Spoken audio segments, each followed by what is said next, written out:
ஒரு நிமிஷத்துல முடியும். நரேந்திர மோடி அவர்கள் காந்தியடிகளுடைய கருத்தை தான் பிரதிபலித்திருக்கிறார். காந்தியடிகள் சொல்லியிருக்கிறார், கிளீன்லினஸ் இஸ் தி காட்லினஸ் காந்தியடிகள் சொல்லியிருக்கிறார். விவேகானந்தர் கவலைப்பட்டார், அந்த நாட்டில் 10% தான் கழிப்பறை இருக்கு. விவேகானந்தர் கவலைப்பட்டார். இன்றைக்கு நவீன விவேகானந்தராக காந்தியடிகள் எதை பிரதிபலித்தாரோ அதைத்தான் சொல்லியிருக்கிறார். அவர் சொன்னாரே, சுகாதாரமா சுதந்திரமா என்று சொன்னால் நான் சுகாதாரத்துக்கு தான் முதலிடம் கொடுப்பேன் காந்தியடிகள் சொன்னார். அப்ப அது நரேந்திர மோடி சொல்லியிருக்கிற அந்த நாட்டின் மீது கவலைப்பட்டு இதில் என்ன தவறு இருக்கு? அவரே சொல்வார். நீங்க வந்து சொல்லிட்டு அவரே போகணும். நம்ம அதாவது இவங்க 2 பேரும் கருத்து சொல்லியிருக்கிறாங்க. காந்தியடிகளை ஒப்பிட்டு காந்தியடிகள் தத்துவத்தோட உடன்பட்டு ஏறத்தாழ நரேந்திர மோடி வந்து அப்படி தான் சொல்லியிருக்கிறார் என்று ஒரு கருத்தை பதிவு செய்திருக்கிறார். உங்க கருத்து என்ன? அதாவது சிவாஜியை திடீரென்று ஒரு இந்துத்துவ தலைவர் வரிசையில் சேர்த்தாங்க, இப்போ பட்டேலை சேர்த்துருக்குறாங்க. இப்படி ஒரு பெரிய வரிசையே இருக்கிறது. இல்லை காந்தியும் சேர்த்துட்டாங்களே அப்படிங்கிற ஆதங்கத்தோடு தான் அதை சொல்ல வேண்டியிருக்கிறது.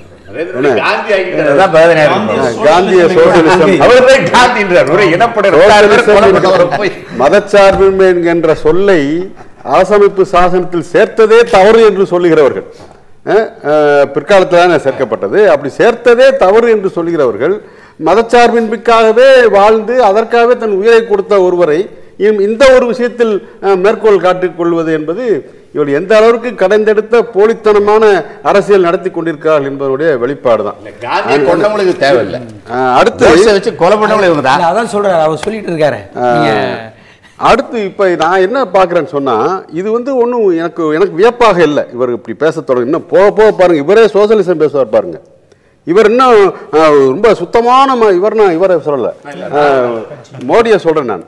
இன்னும் என்னெல்லாம் அவர்கள் எதிர்மறையாக இதுவரைக்கும் பேசிக்கொண்டு இருக்கிறாரோ அத்தனை இந்த மக்கள் மத்தியில் எது எடுபடும் என்பதை புரிந்து வைத்துக் கொண்டு அந்த ஏன்னா அதுக்காக ஆய்வு அமைப்புகள்லாம் வச்சிருக்கிறாங்க. இந்தந்த விஷயங்களை பேசுங்க. ஏன் தமிழ்நாட்டுக்குள்ள அவர் வரும்போதே, இப்போ திருச்சியில் வந்து பேசிட்டு போனாரு, அப்போ வரும்போதே கூட பார்த்தீங்கன்னா இந்த கழிப்பறை விஷயத்தில் வரும்போது இந்த சுகாதாரம் இந்த போன்ற விஷயங்களில் 5ஆண்டு திட்டத்தினுடைய அந்த 12வது 5ஆண்டு திட்டத்தினுடைய அந்த ஆய்வுகள்லாம் சொல்கிறது என்ன, அந்த திட்டத்திலேயே தமிழ்நாடு மிகச்சிறந்த மாநிலமாக இருக்கிறது சுகாதார வசதிகளில் என்று திட்டக்குழுவே அங்கீகரித்திருக்கிறது. ஆனால் இதே தமிழ்நாட்டில் தான் சுகாதார வசதிகள் போதுமானதாக இல்லை, இன்னும் அடிமட்ட மக்களுக்கு அந்த வசதியெல்லாம் வந்து சேரவில்லைங்கிற போராட்டங்களை நடத்தி கொண்டிருக்கிற மக்கள் போராடுகிறார்கள், பல்வேறு இயக்கங்கள் போராடி கொண்டிருக்கிறான. அப்படிப்பட்ட போராட்டங்கள் நடந்து கொண்டிருக்கிற தமிழகம்தான் முன்னிலையில் இருக்கிறது என்றால், அப்போ இங்கே வந்து நம்ம வழக்கமான குஜராத் பற்றிய அந்த ஒரு குரோத் மாடல், குஜராத் டெவலப்மெண்ட் விகாஸ் புருஷ் இல்லையா அவர், ஏன்னா அது போன்ற பிரச்சாரங்கள் இங்கே எடுபடாது என்கிற பின்னணியில் தான் இப்பொழுது முதல் முறையாக சார் நாம் இந்த விஷயத்தை நாமளும் பேசுவோம், தமிழ்நாட்டில் தான் எடுபடாது மற்ற இடங்களில் பேசுவோம் சொல்லி இப்போ எடுத்திருக்கிறார். RSS என்கிற அந்த அமைப்பிற்கு எப்படி அவருடைய ஒரு நேரடியாக அவர் அரசியல் செய்ய முடியாது என்பதால் அரசியல் களத்தில் பூந்து விளையாடுவதற்கு காய்களை நகர்த்துவதற்கு எப்படி பிஜேபி என்கின்ற அமைப்பு தேவைப்பட்டதோ அதே போல பிஜேபிக்கு இன்றைக்கு தேர்தல் களத்தில் இந்த மதம் என்பதற்கெல்லாம் அப்பாற்பட்ட மக்களை வென்றெடுக்க வேண்டும் என்றால், அவருடைய ஆதரவை எல்லாம் கவர வேண்டும் என்றால், இப்படியெல்லாம் பேச வைக்க வேண்டும் என்கின்ற உத்தி ஏற்பட்டிருக்கிறது. அந்த உத்தியோட ஒரு வெளிப்பாடாகத்தான் மோடியினுடைய அந்த அணுகுமுறையை பார்க்கிறேன். இப்போ நீங்க சிறுபான்மை சமுதாயத்தெல்லாம் ஏற்கனவே தெரிஞ்சு வேலு ஞானசேகரன் இழுத்துட்டாரு. நம்ம கழிவறையா கோயிலா அப்படின்னா அவர் திரு ராகவன் சொன்னது கோவில் என்று பொதுவாகத்தான் சொல்கிறார் அப்படின்னு சொல்லிட்டு மந்திர் என்று குறிப்பிடவில்லை அப்படிங்கிற மாதிரி நீங்கள் உங்களோட கருத்து. அதாவது சுத்தம் சுகாதாரம் இதனுடைய விஷயங்களுக்காக போடப்படக்கூடிய திட்டங்களை வந்து நம்ம வரவேற்கக்கூடியது தான். இப்போ நரேந்திர மோடி அவர்கள் சொன்னதுனால நம்ம வரவேற்கிறது இல்லை, ஏற்கனவே ஜெயராம் ரமேஷ் அவர்கள் சொல்லப்பட்டதுனால அது வரவேற்கப்பட்ட கருத்து. அந்த கருத்தை இன்னைக்கு வந்து நரேந்திர மோடி அவர்கள் சொல்லியிருக்கிறார்.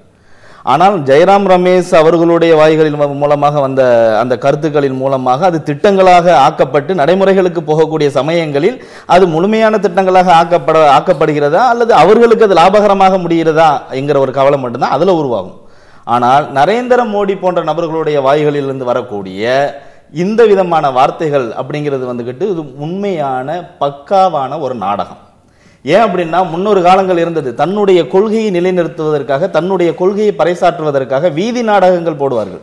அந்த வீதி நாடகங்களுக்கு பதிலாக நரேந்திர மோடி அவர்கள் தற்போது தன்னுடைய கொள்கையை தன்னுடைய பதவிக்காக அறிக்கை நாடகங்களை இப்பொழுது அவர் போட்டுக்கொண்டு இருக்கிறார். இதுதான் இன்னைக்கு வந்து மோடியினுடைய விஷயத்தில் நடந்துகிட்டு இருக்குது.